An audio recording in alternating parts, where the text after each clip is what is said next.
नमस्कार, मैं हूं आपके साथ सोनिया। बुलेटिन की शुरुआत करेंगे।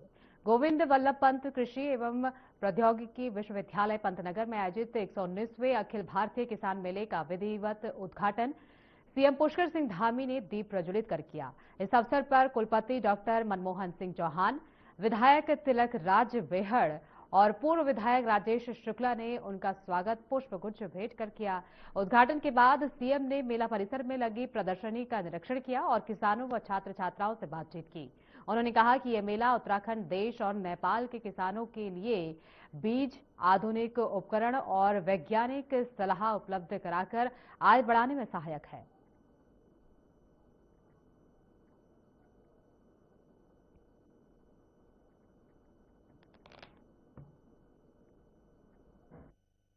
नवाचार हमारे विश्वविद्यालय के द्वारा पिछले 2-3 सालों में हुए हैं, उसका एक स्टॉल हमने यहाँ पर लगाया है। किसान भाई और बहनें आकर वहाँ पर देखें कि क्या क्या यहाँ पर शोध हुए हैं और क्या क्या चीजें यहाँ पर हो रही है। आपने देखा होगा कि माननीय मुख्यमंत्री जी ने एक नवाचार का जिक्र आपके सामने किया कि किस ढंग से बिना खर्चे के, बिना उसके जो है अच्छा सा एक धूप में एक किसान सोलर के ऊर्जा को इस्तेमाल करते हुए अपने जो मधुमक्खी पालन के लिए जो भी चीजें हैं उसको स्टेलाइज कर सकता है, उसको ठीक कर सकता है और उससे क्या होगा कि जो बीमारियां जो उसके अंदर होती है वो दूर हो जाती है। ये बड़ा नवाचार है, बड़ा छोटा सा नवाचार है पर बहुत महत्वपूर्ण है। पंतनगर का कुश्ती मेला अपने आप में एक बहुत महत्वपूर्ण मेला होता है। इसमें पूरे देश के वैज्ञानिक भाग लेते हैं, हमारे छात्र भाग लेते हैं, अन्नदाता किसान भाई बहन लेते हैं, अनेक प्रकार के विशेषज्ञ अपने इस मेले में आते हैं। संगोष्ठी का भी आयोजन होता है, साथ ही अनेक प्रदर्शनियां यहाँ पर लगती हैं, जिससे किसानों को एक अच्छा मंच यहाँ पर उपलब्ध होता है। और आज देश के अंदर आदरणीय प्रधानमंत्री नरेंद्र मोदी जी के नेतृत्व में लगातार किसानों के उन्नयन के लिए, उनको आगे बढ़ाने के लिए, प्रोत्साहित करने के लिए, अन्नदाताओं की आय को दुगना करने के लिए निरंतर कार्य हो रहा है। उनसे प्रेरणा लेकर हम राज्य के अंदर भी कृषि और बागवानी इसको प्रोत्साहित करने के लिए निरंतर कार्य कर रहे हैं। सरकार के सामान्य बजट में भी हमने काफी सारा प्रावधान, चाहे वो मत्स्य पालन का क्षेत्र हो, कृषि का हो, बागवानी का हो, नई सेब नीति हो, कीवी नीति हो, ड्रैगन नीति हो या महक क्रांति हो।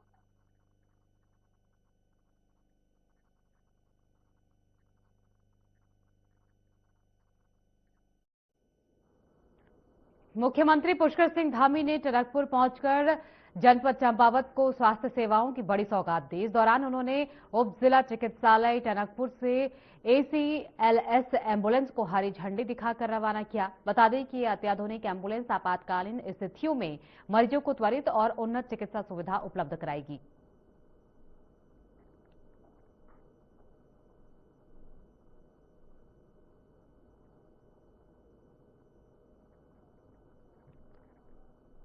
मुख्यमंत्री पुष्कर सिंह धामी ने टनकपुर स्थित मुख्यमंत्री कैंप कार्यालय में आयोजित मुख्य सेवक संवाद कार्यक्रम में क्षेत्र के लोगों से संवाद कर उनकी समस्याएं सुनी। जहां इस मौके पर माताओं, वरिष्ठ जनों और जनप्रतिनिधियों और व्यापार मंडल के प्रतिनिधियों ने क्षेत्र से जुड़ी विभिन्न समस्याएं और सुझाव मुख्यमंत्री के सामने रखे, जिस पर मुख्यमंत्री ने अधिकारियों को सभी शिकायतों और मांगों पर गंभीरता से कार्य करते हुए शीघ्र समाधान सुनिश्चित करने के निर्देश दिए।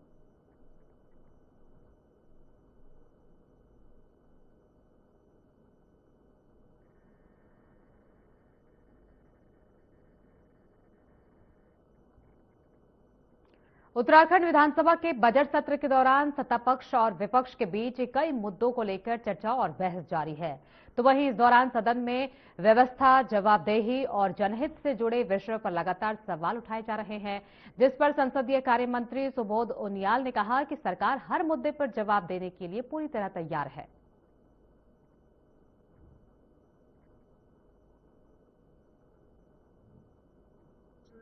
धर्म है और विपक्ष केवल चुनावी राजनीति के हिसाब से सब उपयोग करने का प्रयास करता है। हर सत्र में भ्रष्टाचार और कानून व्यवस्था को लेकर और हमेशा प्रश्न अग्राह्य किया जाता है, क्योंकि सरकार का जवाब जो है वो ऐसा जवाब होता है जो पूरे प्रदेश की जनता को संतुष्टि है। आज भी उठा रहे, जवाब दिया जाएगा। सर, सदन में सत्ता पक्ष के विधायक जो देरी से पहुंचे उस पर भी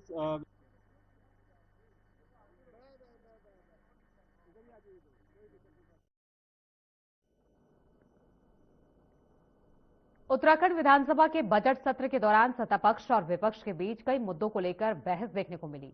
बता दें, इस दौरान सदन में व्यवस्था, जवाबदेही और जनहित से जुड़े विषयों पर लगातार चर्चा हुई। इस बीच कैबिनेट मंत्री रेखा आर्य ने कहा कि सरकार ने सदन में उठाए गए हर सवाल का जवाब दिया है, जबकि पक्ष और विपक्ष अपनी अपनी राजनीतिक रणनीति के तहत मुद्दे उठाते हैं। लेकिन नेता प्रतिपक्ष ने ये आरोप लगाया कि कई सवालों पर सरकार निरुत्तर हुई है।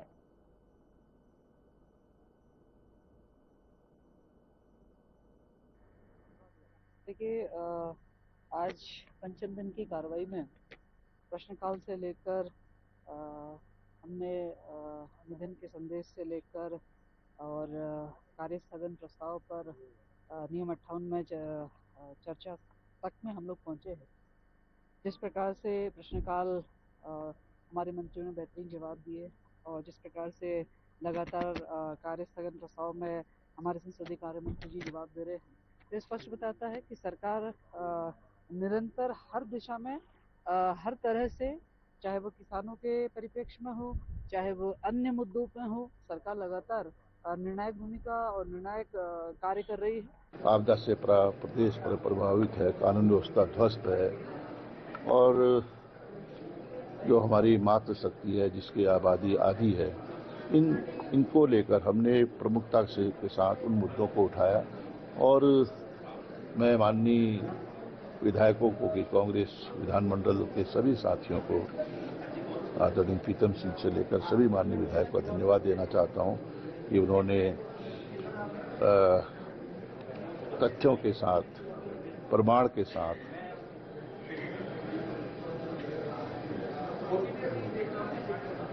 नियमों के अंतर्गत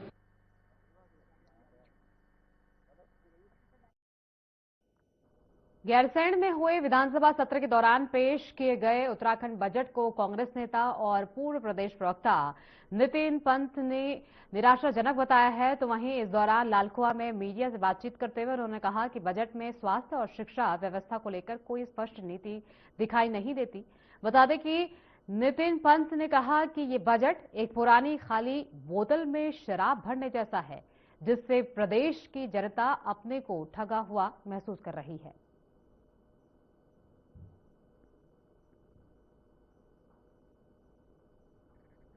आज सिंचाई, पेयजल, स्वास्थ्य का विषय जो है, पर्वत जितने भी पहाड़ी हमारे जनपद हैं, हमारा नैनीताल जनपद है, ये इससे वंचित है। आज एक्सरे मशीन की मांग को लेकर भारतीय जनता पार्टी के अपने विधायक ने ये सवाल उठाया, भीमताल के विधायक ने, कि एक्सरे मशीन नहीं है। आप ब्लड बैंक हमारे पास नहीं है, हमको पहाड़ से राममूर्ति की तरफ भागना पड़ता है, नीचे के अस्पतालों की तरफ भागना पड़ता है। और स्वास्थ्य, शिक्षा, ये सरकार की एक प्राथमिकता होनी चाहिए। युवाओं के भविष्य में तो जैसे सरकार ने ताला सा मढ़ दिया है।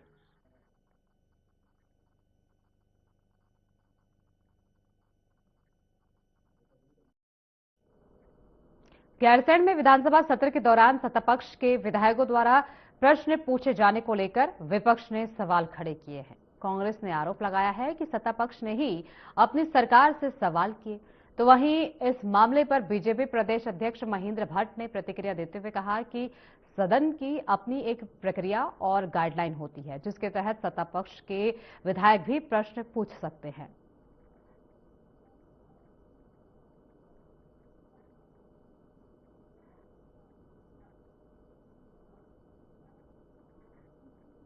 होते हैं और सदन की एक गाइडलाइन होती है कि सत्ता दल का व्यक्ति भी प्रश्न पूछता है। और मैं कह सकता हूँ हमारे सांसद विधायकों ने जो प्रश्न पूछे थे उसमें सरकार ने बहुत सकारात्मक उत्तर दिया है और विधायकों द्वारा प्रश्न क्षेत्र के विकास के लिए पूछे जाते हैं। तो जब कांग्रेस में विषय बचता ही नहीं है तो पूर्व प्रश्न बचते कहाँ थे? तो उनके केवल अनावश्यक आरोप प्रत्यारोप तक वो पूरे सत्र के दौरान चलते रहे। लेकिन भारतीय जनता पार्टी के विधायकों ने जो प्रश्न किया उसमें जीत का भाव था और क्षेत्र का विकास का भाव था।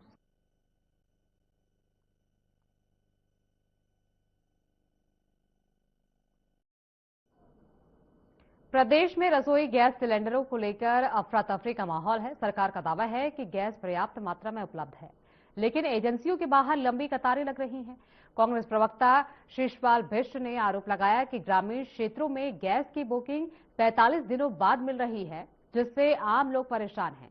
लोग ऑनलाइन बुकिंग और एजेंसियों से सही जानकारी न मिलने की शिकायत कर रहे हैं।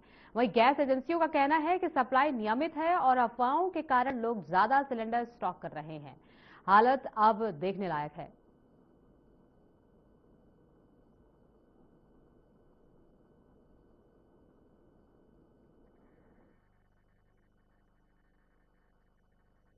देखिए, गैस सिलेंडर की समस्या से आम आदमी परेशान है और सरकार सच को स्वीकार नहीं कर रही है। आप देख लीजिए, गैस एजेंसियों पर लंबी लंबी कतारें लगी हुई हैं। जितनी भी देश की बड़ी गैस एजेंसियां हैं, उनमें जो है ऑनलाइन बुकिंग की व्यवस्था ठप हो गई है और एजेंसियों में आप फोन कर दीजिए तो कोई संतोषजनक जवाब नहीं मिल रहा है। और सरकार ने ये व्यवस्था बना दी है कि ग्रामीण क्षेत्रों में 45 दिन की वेटिंग है, शहरी क्षेत्रों में 25 दिन की वेटिंग है। दिक्कत यहाँ आ रही है कि जो ग्रामीण कोटे की गैस एजेंसियां शहरी क्षेत्रों में पड़ती हैं, अब वहां 45 दिन बाद अगर गैस बुकिंग होगी तो इसका खामियाजा तो आम उपभोक्ताओं को भुगतना पड़ेगा। हमारे यहाँ हम लोग पहले बुकिंग नहीं हो रही थी, मैंने मैन्युअली बुक करना शुरू करा दिया है, तो हमारे यहाँ किसी कस्टमर को कोई परेशानी नहीं है बुकिंग के लिए। ठीक है ना, मैन्युअली बुक कर रहे हैं, आ रहे हैं, बुकिंग कर रहे हैं, लेकिन 25 दिन का गैप जरूर होना चाहिए। मतलब डिलीवरी के 25 दिन बाद हम दूसरी गैस को बुक कर रहे हैं। लगभग एक ट्रक तो आ ही रहा है, 1-2 दिन के बाद तो आ ही रहा है, लेकिन इतनी बुकिंग के हिसाब से एक दिन में ही सारी बुकिंग कवर नहीं हो सकती है। मान लीजिए है कि आज 400 बुकिंग आई है तो हम 200 सिलेंडर दे पाएंगे। उन्होंने मना कर दिया, 25 दिन के बाद मिलेगी, वो भी गैस महंगी बता रहे। खाने में बड़ी दिक्कत हो रही, खाना नहीं बन पा रहा घर पे। और उसके बाद में उन्होंने कह दिया कि अभी बुकिंग भी नहीं होगी। अच्छा, बुकिंग भी नहीं हो पा रही? बुकिंग मना कर दिया उन्होंने। कॉपी लेके गए थे, उन्होंने वापस भेज दिया। क्या कह रहे हैं? कह रहे कि क्या हमारे पास सिलेंडर नहीं है, हम 20 दिन के बाद में दोबारा बुक करेंगे, 20 तारीख के बाद आना। तो फिर कैसे इंतजाम हो पा रहा है? अब इंतजाम क्या करें फिर, क्या नाम है, होटल ऑनलाइन खाना मंगा रहे घर के लिए। खाना तो वही है, ऑनलाइन मंगा रहे। अभी होटल से खाना लेके आया हूँ। अब उन्होंने मना कर दिया एजेंसी वाला कि भाई हमारे पास 20 तारीख के बाद ही होगा।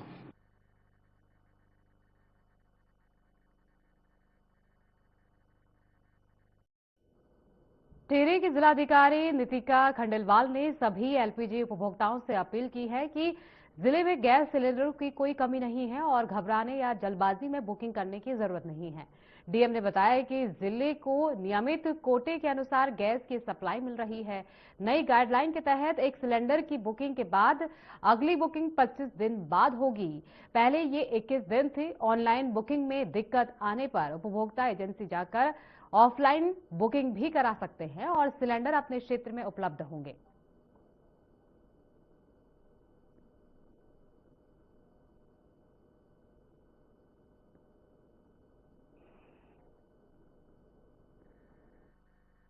सभी जनपद वासियों से अनुरोध है कि जैसा कि अभी एलपीजी सिलेंडर के वितरण को लेकर नई गाइडलाइंस भी आई हैं, इसमें देखा जा रहा है प्राय कि लोगों द्वारा पैनिक में थोड़ा सा आके गोडाउन्स में आया जा रहा है, लाइन लगाई जा रही है। मेरा सभी से अनुरोध है कि जितनी भी हमारी जो सप्लाई है वो पर्याप्त है। हम लोगों का उच्च स्तर पे भी और हमारे स्तर पे भी रिव्यू हो रहा है।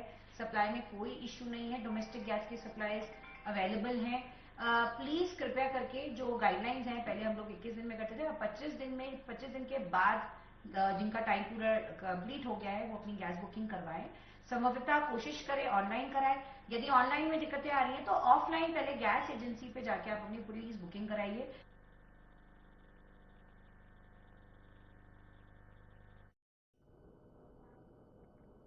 कोटद्वार में एलपीजी आपूर्ति को पारदर्शी बनाने और घरेलू गैस के व्यावसायिक उपयोग पर रोक के लिए प्रशासन और आपूर्ति विभाग की टीम लगातार कार्रवाई कर रही है।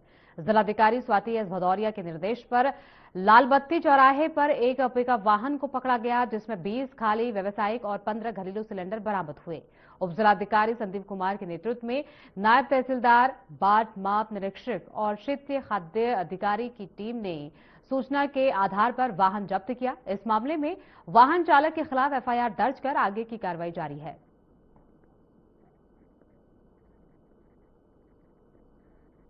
एक शिकायतकर्ता का हमें कॉल आया था कि जो गैस है उसकी कालाबाजारी की जा रही है। उसमें ही हमने अपनी एक निरीक्षण टीम को भेजा और उसमें हमने एक ट्रक को पकड़ा है, जिसमें लगभग 35 सिलेंडर थे, 20 थाली और 15 जो है वो फुल सिलेंडर थे। उनके ऊपर जो अग्रिम कार्रवाई है वो हम करवा रहे हैं। इसके साथ साथ आज मैंने झंडी चौड़ में जो स्थित भारत गैस एजेंसी है वहाँ पर भी औचक निरीक्षण किया और वहाँ पर काफ़ी लोग थे। तो लोगों से मैं अपील करना चाहूँगा कि आप लोग पैनिक ना हो। अगर आपका ऑनलाइन अप्लाई नहीं कर पा रहे हैं तो आप लोग संबंधित गैस एजेंसी में जा करके ऑफलाइन वहाँ पर रजिस्टर में अपनी एंट्री करा सकते हैं। उसके 3 दिन बाद स्वयं ही एजेंसी वाले आपके यहाँ पर गैस सिलेंडर भेज देंगे।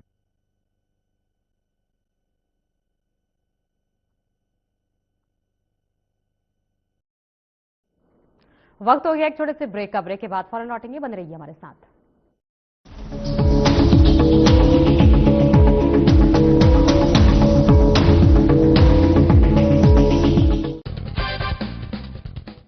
नमस्कार दोस्तों, एक बार एक प्रयोग किया गया मछलियों पर। एक बड़ी शार्क मछली को कुछ छोटी मछलियों के साथ एक टैंक में रखा गया। स्वाभाविक रूप से शार्क ने छोटी छोटी सभी मछलियों को खा लिया। इसके बाद उस टैंक के बीचों बीच एक ट्रांसपेरेंट फाइबर शीट लगा दी गई उस टैंक के 2 हिस्से करने के लिए। अब एक तरफ शार्क थी और दूसरी तरफ छोटी मछलियां। शार्क केवल देख सकती थी लेकिन दूसरी तरफ जा नहीं सकती थी। शार्क ने बार बार उस फाइबर शीट पर टक्कर मारी ताकि दूसरी ओर की मछलियों तक पहुंच सके, लेकिन सफल नहीं हो सकी। ऐसा कई दिन तक दोहराया गया और रिजल्ट वही का वही। शार्क छोटी मछलियों को नहीं खा पाई और फेल हो गई। कुछ दिनों बाद वो बीच का पार्टीशन हटा दिया गया। अब देखने में क्या आया कि शार्क अभी भी टैंक के दूसरी ओर नहीं जा रही थी, क्योंकि उसकी मानसिकता बन चुकी थी कि बीच में एक पार्टीशन है और वो अपने लक्ष्य तक नहीं पहुंच सकती। दोस्तों, हमारे जीवन में भी कुछ ऐसा ही तो घटित नहीं हो रहा। किसी छोटे मोटे फेलियर के कारण हमने धारणा बना ली कि हम तो ये काम जीवन में कभी कर ही नहीं सकते। ये काम तो हमारी क्षमता के बाहर का है, हमारे बस का ही नहीं है। ऐसा सोचकर हम प्रयास करना बंद कर देते हैं, जबकि हो सकता है वर्तमान में परिस्थितियां बदल चुकी हों, सफलता के द्वार हमारी प्रतीक्षा कर रहे हों। कई बार हमारे परिश्रम ना करने के कारण या हमारे फेलियर के प्रीसेट माइंड के कारण हम कामयाबी से दूर चले जाते हैं। किसी ने ठीक कहा है, रोज रोज गिरकर भी मुकम्मल खड़ा हूं, ऐ मुश्किलों देखो मैं तुमसे कितना बड़ा हूं। नमस्कार।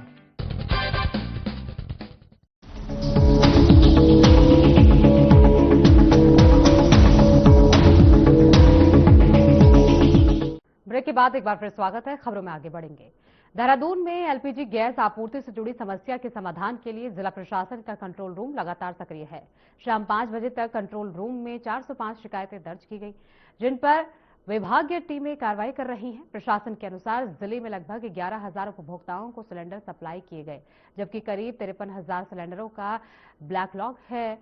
कालाबाजारी रोकने के लिए विभिन्न क्षेत्रों में छापेमारी कर 500 सिलेंडर जब्त किए गए और 2 लोगों को पकड़ा गया है। प्रशासन ने कहा कि गैस सप्लाई को सुचारू बनाने के लिए लगातार निगरानी की जा रही है।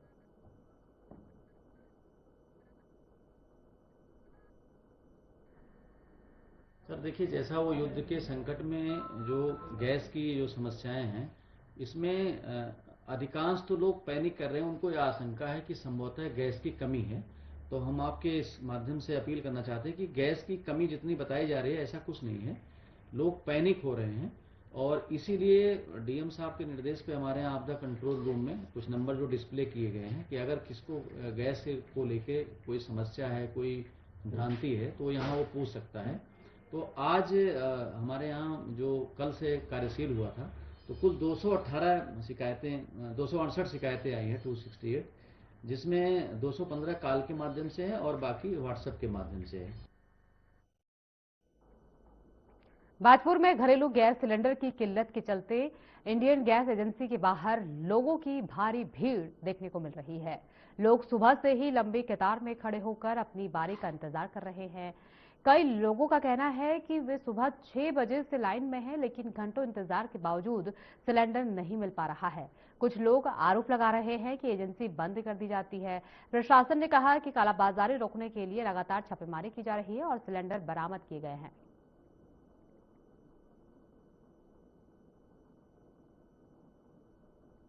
सरकार सरकार का कहना है कि हमारे पास जो भरपूर मात्रा में है, बावजूद उसके यदि इतनी लाइन और इतनी किल्लत के क्या मानेंगे इसे आप? अब किल्लत तो ये लाइन तो लगनी पड़ रही है, सरकार को करना है वो तो करना ही उसके जरिए चलना पड़ेगा ना। ये लोग कह रहे हैं कि नहीं है किल्लत, तो हमारे जिलाधिकारी महोदय भी कह रहे हैं किल्लत नहीं, शांति करते हैं, पैनिक ना हो। अब यहाँ पर देखिए पैनिक क्यों हो रखे हैं, यहाँ पर जिलाधिकारी महोदय निरीक्षण करें, उनका ये दायित्व बनता है अपने पूरे जिले में भ्रमण करके देखें हर गैस एजेंसी पे कि पैनिक होने की आवश्यकता है या नहीं है। यहाँ पर गैस एजेंसी वाले अंदर 200 किताबें लेके बैठे हैं, सुबह से लेके शाम होने को आ गई है, 200 पर्चियां नहीं काटी है इन्होंने। तो गेट बंद करके ऐसा व्यवहार कर रहे हैं जैसे हम कोई कैदी होंगे जो अंदर नहीं घुस रहे होंगे, हम विदेश से आ रहे होंगे या पाकिस्तान से आए होंगे, ऐसा थोड़ी है। या तो भाई सरकार झूठ बोल रही है, या हमारे डीएम साहब झूठ बोल रहे हैं, या फिर ये गैस एजेंसी वाले झूठ बोल रहे हैं। कोई तो बोल रहा है कि गैस नहीं है। सुबह से रोजा है, यहाँ पे खड़े हैं 5 दिन से गैस खत्म। घर का किस तरह से खाना बन रहा है? चूल्हे वूल्हे पे रात में शहरी में 2 पापड़ खा के रोजा रखे, गैस नहीं मिल रही। क्या कह रहे हैं, कुछ पता लग रहा? जाएंगे अंदर तक वो पता चलेगा क्या, नहीं खड़े हैं बाहर सुबह से। मैं प्रशासन से सिर्फ इतनी गुजारिश करना चाहूँगा कि जब प्रशासन ने हमें ये बता दिया है कि गैस को लेकर कोई आपत्ति नहीं है, तो ये आपत्ति क्यों हो रही है और कैसे हो रही है? जब यहाँ पर कोई आपत्ति नहीं होनी चाहिए, तब भी यहाँ पर इतनी भीड़ है, तो इसे कम क्यों नहीं किया जा रहा है? बस इतनी सी गुजारिश है हमारी प्रशासन से कि इस समस्या का हल किया जाए। जब वहाँ पर किस टाइम से खड़े हो, लोग कितनी देर से हैं यहाँ पर? लोग सुबह 6 बजे से आ रहे हैं, 7 बजे से आ रहे हैं, और दिन के 2 3 बजे तक खड़े हो रहे हैं, तब भी उन्हें इस समस्या का हल नहीं मिल रहा है।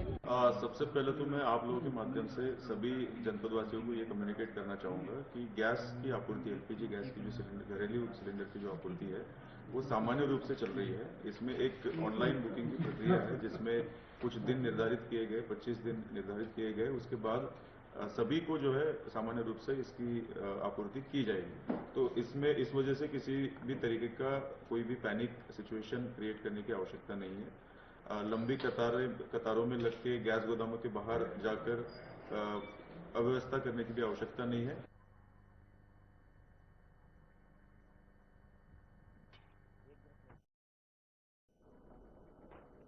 लालकुआं में जिला प्रशासन की पहल पर लोगों को रसोई गैस की किल्लत से राहत मिली है। बता दें कि इस दौरान जिलाधिकारी ने निर्देश दिए, एसडीएम रेखा कोहली और पूर्ति निरीक्षक मोहित कठायत की मौजूदगी में गैस एजेंसी द्वारा उपभोक्ताओं को घर घर गैस सिलेंडर वितरित किए गए। तो वहीं इस अभियान के तहत विभिन्न इलाकों में door to door gas delivery की गई, जिससे लोगों को लाइन में लगने की परेशानी से राहत मिली।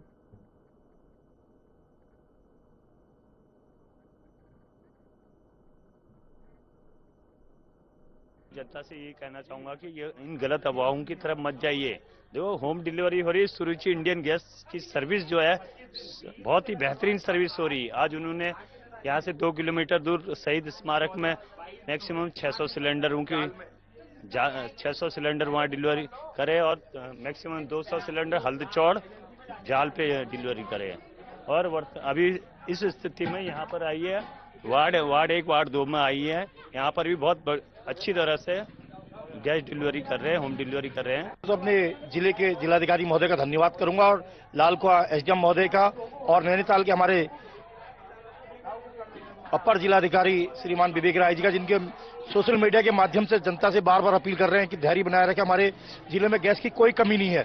और अब जो जिलाधिकारी महोदय द्वारा होम डिलीवरी का आदेश किया गया है, उससे जनता को बड़ी राहत है। आज हमारे लालकुआं में जगह जगह गाड़ियां खड़ी है, पर जनता को थोड़ी धैर्य बनाने की कर रहा हूं अपील में, जनता धैर्य बनाए। गैस की कोई कमी नहीं है। जिला प्रशासन दिन और रात लगाए, हमारा प्रशासन, हमारे खाद्य आपूर्ति निरीक्षक हमारे कठायत जी अपने खुद देख रेख में गैस बढ़ रही, कहीं कोई दुविधा नहीं है, गैस पूरी मिलेगी, सब को मिलेगी। व्यापारियों को, जनता को धैर्य बनाने की अपील करता हूं। मैं लगातार कहते आ रहा हूं कि गैस, घरेलू गैस की कोई कमी नहीं है।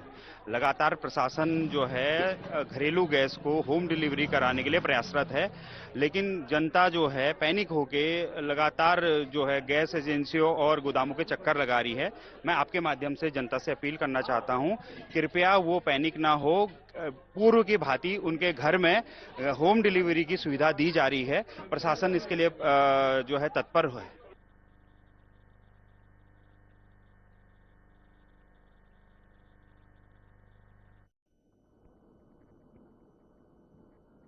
बुलेटिन में फिलहाल के लिए इतना ही। आगे की तमाम खबरों के लिए बने रहिए हमारे साथ।